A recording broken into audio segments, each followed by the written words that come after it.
Shalom Bapak Ibu Saudara yang dikasihi oleh Tuhan, puji Tuhan, hari ini kita berjumpa kembali dalam program Renungan Keluarga Kristen. Bapak Ibu Saudara, mari kita bersatu di dalam doa. Bapa kami yang di sorga, terima kasih untuk kasih setiamu, terima kasih untuk pertolonganmu, terima kasih Tuhan. Kami dimampukan Tuhan melewati sepanjang hari, melewati sepanjang malam. Tuhan menolong kami, Tuhan memelihara kami, dan Tuhan memberikan kekuatan bagi kami. Terpujilah Engkau Allah kami yang hidup. Kami bersyukur memasuki hari baru.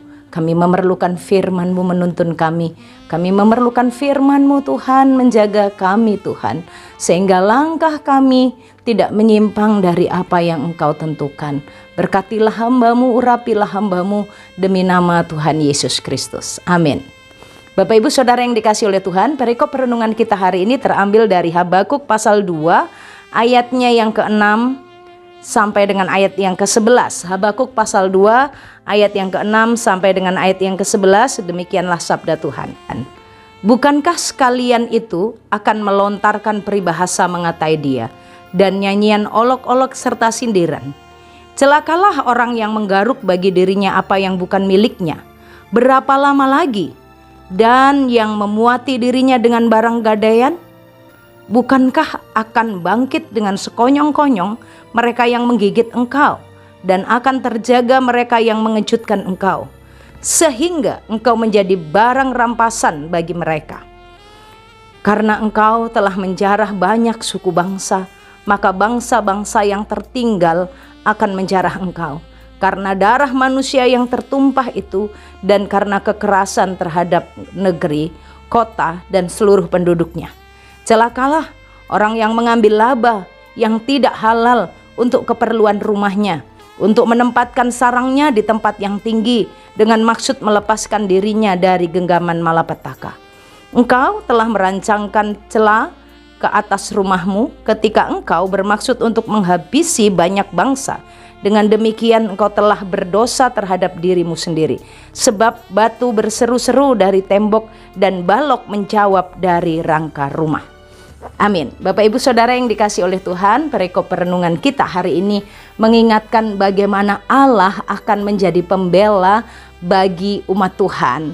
Dan saat dalam konteks Nabi Habakuk, bagaimana bangsa Kasdim menjadi bangsa yang begitu serakah. Dengan kekuatannya, dengan kekayaannya, dengan kemampuannya, dengan apa yang dia punya, bangsa Kasdim mengambil milik bangsa-bangsa, mengambil segala hal yang dia inginkan, menjarah, mengambil milik bangsa-bangsa dengan peperangan. Bapak Ibu Saudara, saat bangsa Kasdim ini menginginkan barang-barang, menginginkan wilayah-wilayah dengan begitu serakahnya. Bangsa Kasdim ingin memiliki harta kekayaan yang semakin banyak. Sama ya, seperti manusia pada umumnya. Pingin kaya, sampai seberapa banyak kayanya? Nggak ada limit atasnya, ya sampai sebanyak-banyaknya. Dan itulah yang ada di hati bangsa Kasdim. Dan itulah yang mereka lakukan. Bapak Ibu Saudara, bagaimana mereka dalam bisnis mereka, dalam perdagangan mereka, bangsa Kasdim ini menerima gadaian dari bangsa-bangsa di sekitarnya, bangsa-bangsa yang dalam tanda kutip ya memerlukan bantuan, maka bangsa Kasdim memberikan, tapi dengan laba yang sangat tinggi.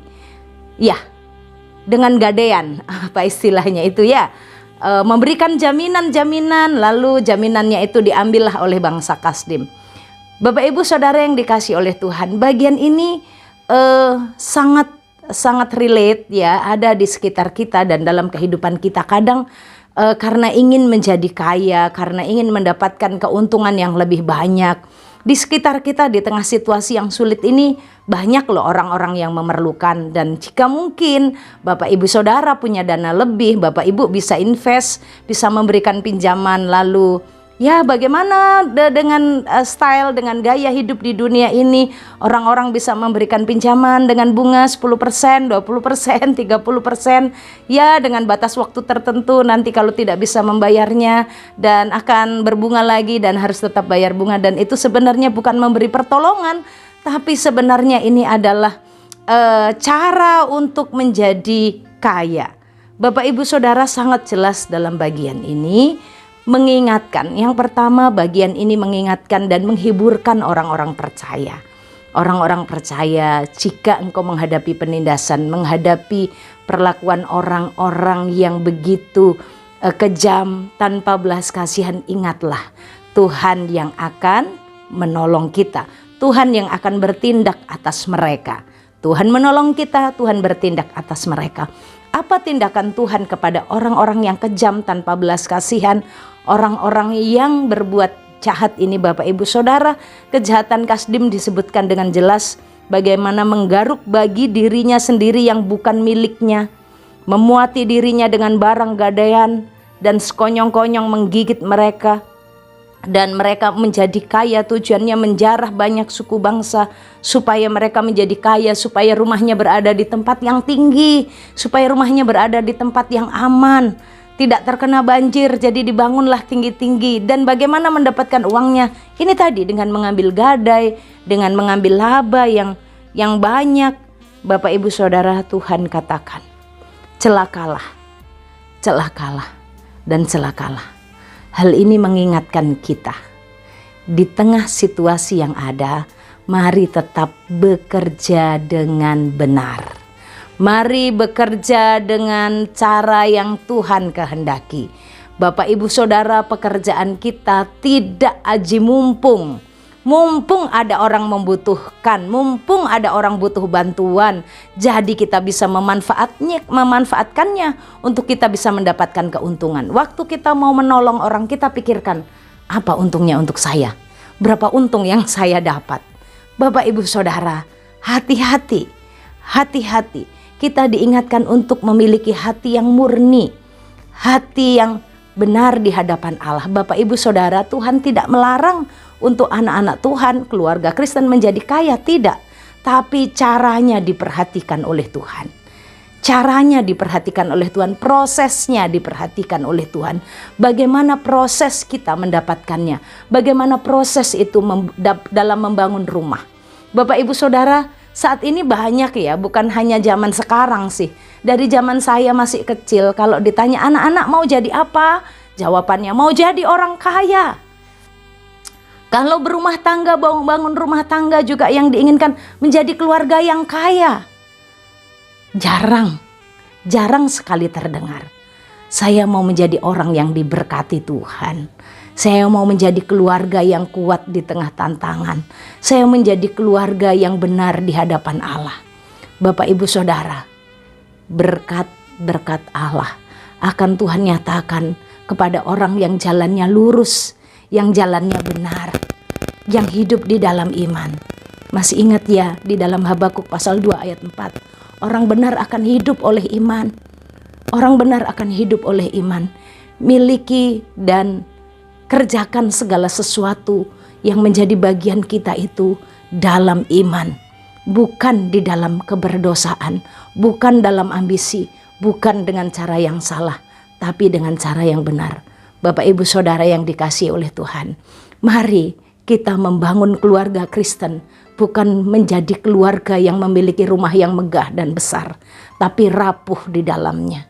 Mari kita menjadi keluarga yang kuat di dalam iman, karena orang yang beriman akan hidup, tidak akan dibiarkan Tuhan, tidak akan ditinggalkan oleh Tuhan.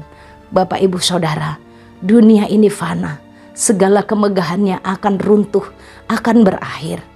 Tapi kebenaran, iman di dalam Kristus akan membuat kita menikmati hidup kekal bersama dengan Bapa di sorga. Bapak Ibu, mari kita bawa anak kita, pasangan kita hidup di dalam iman, hidup di dalam kebenaran. Tuhan menolong kita. Mari kita berdoa. Bapa kami yang di sorga, kami mengucap syukur untuk firman-Mu ini. Tuhan tolong kami, Tuhan sertai kami, Tuhan berkati kami. Terpujilah Engkau, pimpinlah jalan hidup kami, dalam pekerjaan kami, dalam pelayanan kami, bahwa Kristuslah pusat hidup kami.